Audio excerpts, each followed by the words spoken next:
शील प्रभुपाद की जय, गुरु गौरांग की जय। कल के सत्र में हमने सुना था रामानुजाचार्य कैसे उस रंगनाथ भगवान के पुजारी का उद्धार करते हैं।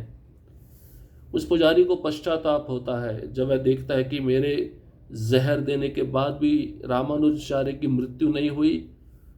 उस पुजारी को रोना आता है, वो अपने किए गए पाप कर्म पर शोक करने लगता है और रामानुजाचार्य के चरणों में जाकर गिरकर क्षमा याचना करता है। उनके चरणों को पकड़कर वह स्पष्ट कहता है कि मुझे तुरंत दंड दीजिए, मुझे राहत तभी मिलेगी जब आप मुझे मार देंगे। मैं नरकों में जाके अपने कर्मों का फल भोगूंगा। मुझे जीवित रहने की कोई इच्छा नहीं है। मुझे हाथी के पैरों के नीचे कुचलवा दीजिए, मुझे धधकती अग्नि में फेंक दीजिए। पुजारी जब ऐसा कह रहा था, ऐसा कहते कहते वह अपना सिर जमीन पर जोर जोर से पटक रहा था, अपने हाथों से छाती को पीट रहा था, पूरा शरीर उसका खून से लथपथ हो गया था। रामानुजाचार्य पुजारी को रोक देते हैं, उसके सिर पर हाथ रखकर उसको आशीर्वचन देते हैं कि भगवान तुम्हारा उद्धार करेंगे। रामानुज के आशीर्वाद देने पर पुजारी का जो स्वभाव होता है, पहले जो कठोर हृदय का था, अब उसके हृदय में दया उत्पन्न हो जाती है। वह सबसे ईर्ष्या करना बंद कर देता है और रामानुजाचार्य की सेवा के प्रति पूर्ण समर्पित हो जाता है। आज का शीर्षक है यज्ञ मूर्ति के साथ बहस। उस समय यज्ञ मूर्ति नामक एक महान विद्वान पंडित रहते थे जो अपनी विद्या और तीव्र बुद्धि के बल पर वाद विवाद में अजय हो गए थे। यद्यपि उनका जन्म दक्षिण भारत में हुआ, उन्होंने देश के संपूर्ण उत्तरी क्षेत्रों की यात्रा की। कोई भी व्यक्ति ऐसा नहीं था जो तर्क वितर्क में उनका सामना कर सके। दक्षिण भारत लौटने पर उन्होंने प्रसिद्ध वैष्णव रामानुजाचार्य की प्रसिद्धि के बारे में सुना, जो मायावाद दर्शन का खंडन करने में विशेषज्ञ थे। अतः वह शीघ्रता पूर्वक किताबों से भरी एक गाड़ी के साथ श्रीरंगम की ओर दौड़े, जिन्हें वह हमेशा अपने साथ ले जाते थे। तो यज्ञ मूर्ति नामक एक महान विद्वान पंडित, जिसको अपनी विद्या तीव्र बुद्धि पर बहुत गर्व था और उसको वाद विवाद में कोई हरा नहीं सकता था। उसका जन्म दक्षिण भारत में हुआ था, लेकिन उत्तरी भारत में यात्रा करते हुए उसने बहुत सारे महान विद्वान पंडितों को हराया था और ऐसा कोई व्यक्ति नहीं था जिसको उसने तर्क वितर्क में पराजित ना किया हो। दक्षिण भारत जब यज्ञ मूर्ति लौटते हैं तब वे जान लेते हैं कि रामानुजाचार्य बहुत ही प्रसिद्ध वैष्णव हैं, जो मायावाद का खंडन करने में बहुत निपुण हैं, विशेषज्ञ हैं। शीघ्रतापूर्वक यज्ञ मूर्ति अपने गाड़ी में बहुत सारी पुस्तकें भर लेते हैं और श्रीरंगम की ओर दौड़ पड़ते हैं रामानुजाचार्य के साथ वाद विवाद करने के लिए, तर्क वितर्क करने के लिए। रामानुज के सामने उपस्थित होकर यज्ञ मूर्ति ने तुरंत उन्हें एक वाद विवाद के लिए चुनौती दी। इस पर यतिराज ने केवल मुस्कुराते हुए कहा, हे महात्मा, इस मानसिक वाद विवाद का क्या महत्व है? मैं आपके हाथों पराजय स्वीकार करूंगा, क्योंकि आपके जैसा कोई और विद्वान नहीं है। जीत सदैव प्रत्येक स्थान पर आपका पीछा करती है। जो महान वैष्णव होते हैं ना, ऐसे वाद विवादों में नहीं पड़ते। उनको पता है ऐसे वाद विवादों में पड़ने का अर्थ है समय का बर्बादी करना। तो रामानुजाचार्य के सामने उपस्थित होकर यज्ञ मूर्ति उनको वाद विवाद करने के लिए चुनौती देता है। यतिराज रामानुजाचार्य, जो सन्यासियों के राजा हैं, मुस्कुराते हुए कहते हैं यज्ञ मूर्ति से, इस मानसिक वाद विवाद का क्या महत्व है? मैं पहले ही पराजय स्वीकार कर लेता हूँ, मैं हार मान लेता हूँ, क्योंकि आपके जैसा कोई विद्वान व्यक्ति नहीं है। जीत आपका सदैव पीछा करती रहती है, विजय आपका सदैव पीछा करती रहती है। यज्ञ मूर्ति ने कहा, यदि आप अपनी हार को स्वीकार करते हैं तो आपको अद्वैतवाद के निर्दोष सिद्धांत को स्वीकार करना होगा और वैष्णवों के मिथ्या विचारों को सदा के लिए त्याग देना होगा। अब शर्त रखता है यज्ञ मूर्ति। वह कहता है अगर आपको हार स्वीकार है ना, तो आपको मायावाद स्वीकार करना होगा, मायावाद का सिद्धांत अपने जीवन में स्वीकार करना होगा, और वैष्णवों का जो विचार है उसको त्यागना होगा। आप अपनी हार मान रहे हो ना, ठीक है, लेकिन साथ ही साथ ये भी स्वीकार करना होगा। यज्ञ मूर्ति ने रामानुजाचार्य को ऐसा कहा। निस्संदेह यह कुछ ऐसा था जिसे रामानुज कभी स्वीकार नहीं कर सकते थे, और इसलिए उन्होंने विरोध किया। ये आपके जैसे मायावादी हैं जो भ्रमित हैं। ऐसी अटकलों के अनुसार मन के सभी तर्क केवल माया के पहलू हैं, तो आपका सिद्धांत कैसा ब्रह्म से मुक्त है? तो रामानुज इस सिद्धांत को कभी स्वीकार नहीं कर सकते थे, जिस सिद्धांत में यह कहा जाता है कि भगवान का रूप 3 गुणों से बना है, भगवान निराकार हैं, या भगवान और जीवात्मा एक है। ये तो वैष्णव सिद्धांत वाले लोगों को स्वीकार नहीं होगा।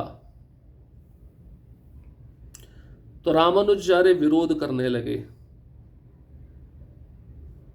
यज्ञ मूर्ति ने कहा समय और स्थान में जो कुछ भी उपस्थित है वह भ्रम है, और वास्तविक सत्य तक पहुंचने से पहले इन दोनों को पार करना होगा। आप भगवान के एक रूप को सत्य के रूप में स्वीकार करते हैं, परंतु वास्तव में सभी रूप ब्रह्म के अतिरिक्त कुछ भी नहीं है। तो यज्ञ मूर्ति अब रामानुजाचार्य को कहते हैं, देखिए भगवान का एक रूप को आप मानते हैं, दूसरे रूप को स्वीकार नहीं करते हैं। जितने भी रूप है भगवान के सब ब्रह्म के अतिरिक्त तो कुछ नहीं है, मिथ्या है। ब्रह्म मतलब मिथ्या है, झूठे हैं, क्षणिक हैं। इस तरह महान तर्क वितर्क आरंभ हुआ और 17 दिनों तक चलता रहा, क्योंकि दोनों विद्वानों में से कोई भी अंततः दूसरे को हराने में सक्षम नहीं लग रहा था। 17वें दिन के अंत में जब यतिराज को अभी भी अपने प्रतिद्वंदी के सभी चतुर तर्कों को रद्द करना और भगवान विष्णु की सर्वोच्चता स्थापित करना असंभव लगा, तो उन्हें हृदय से अत्यंत निराशा हुई। तो 17 दिनों तक रामानुजाचार्य और यज्ञ मूर्ति का वाद विवाद चला। यज्ञ मूर्ति मायावाद का सिद्धांत प्रस्तुत करते, रामानुजाचार्य उसका खंडन कर देते वैष्णव सिद्धांत के द्वारा। फिर रामानुजाचार्य जो सिद्धांत प्रस्तुत करते हैं वैष्णव सिद्धांत का, उसका खंडन कर देते यज्ञ मूर्ति मायावाद के सिद्धांत के द्वारा। ऐसा 17 दिन तक चला। 17वें दिन के अंत में रामानुजाचार्य को ये महसूस हुआ कि मेरा जो प्रतिद्वंदी है यज्ञ मूर्ति, उसको सभी चतुर तर्कों में रद्द करना और भगवान विष्णु की सर्वोच्चता स्थापित करना असंभव हो रहा है, ऐसा रामानुजाचार्य को आभास होने लगा। तो उनके हृदय में अत्यंत निराशा उत्पन्न हो गई। अब क्या चमत्कार हुआ सुनिए। उस संध्या आश्रम में लौटकर वे भगवान के पास जाकर हाथ जोड़कर प्रार्थना करने लगे, हे भगवान, जो सत्य सभी शास्त्रों में प्रकट हुआ है वह मायावाद के तर्कों के बादलों से ढक गया है। ये निर्विशेषवादी चतुराई से प्रयोग किए गए शब्दों के इंद्रजाल द्वारा तर्क प्रस्तुत करते हैं, जो महात्माओं को भी भ्रमित कर रहे हैं। इस सर्वोच्च, आप कब तक अपने बच्चों को अपने चरण कमलों की छाया से दूर रहने की अनुमति देंगे? तो शाम के समय जब रामानुजाचार्य को ऐसा लग रहा था कि मैं हरा नहीं पाऊंगा यज्ञ मूर्ति को, भगवान विष्णु की सर्वोच्चता स्थापित नहीं कर पाऊंगा, निराश होते हुए जब रामानुजाचार्य वापस आश्रम पर लौटे, हाथ जोड़कर भगवान रंगनाथ के सामने रामानुजाचार्य प्रार्थना करते हैं भगवान के चरण कमलों में। वे कहते हैं, भगवान आप ही से तो सभी सत्य और शास्त्र प्रकट हुए हैं ना, लेकिन ये मायावादी तर्क के आधार पर उस सत्य को छिपा देते हैं, जैसे सूर्य कुछ समय के लिए बादल से ढक जाता है। ये निर्विशेषवादी मायावादी बड़ी चतुराई से प्रयोग किए गए शब्द जो शास्त्र में दिए गए हैं इंद्रजाल के द्वारा तर्क प्रस्तुत करते हैं। उन्हीं शब्दों का सहारा लेकर मायावाद शब्दों में परिवर्तित कर कर एक भ्रम उत्पन्न कर देते हैं मायावादी। और ये जो शब्द, ये जो शास्त्र जब मायावादी के मुख से सुने जाते हैं तो भक्त भी भ्रमित हो जाते हैं।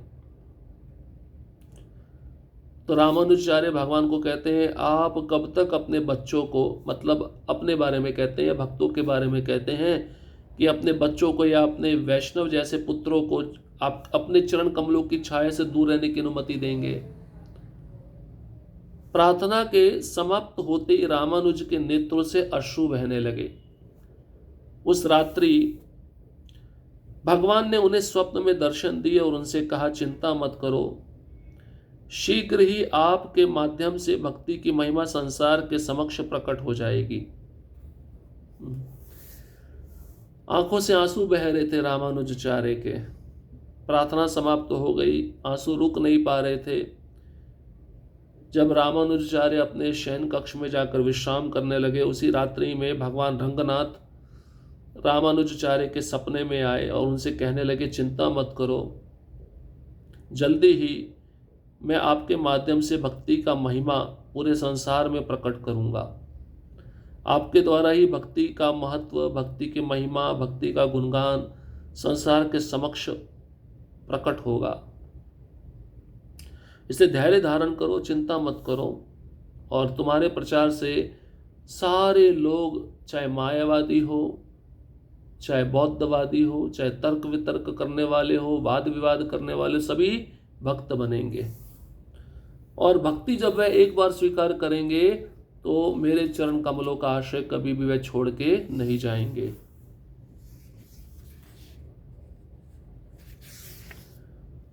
तो यज्ञ मूर्ति अब को भी ऐसा एहसास हो रहा था कि भाई मैं तो विजय होने वाला हूं।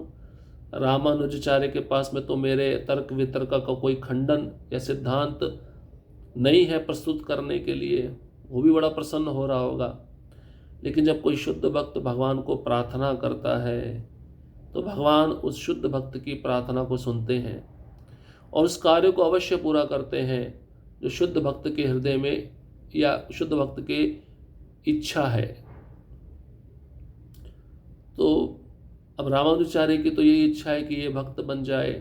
मायावादी है तो यज्ञ मूर्ति जो बड़ा विद्वान पंडित है, तर्क वितर्क वाद विवाद करने में बहुत निपुण है, जिसने सबको हरा दिया, उसका हृदय का परिवर्तन कैसे होता है। उसका हृदय परिवर्तित शुद्ध भक्त के प्रार्थना से ही होता है। भगवान उस यज्ञ मूर्ति का हृदय परिवर्तित करेंगे। वो कैसे होगा हृदय परिवर्तित, उसको हम अगले सत्र में सुनेंगे। हरे कृष्ण कृष्ण कृष्ण हरे हरे, हरे राम राम राम हरे हरे।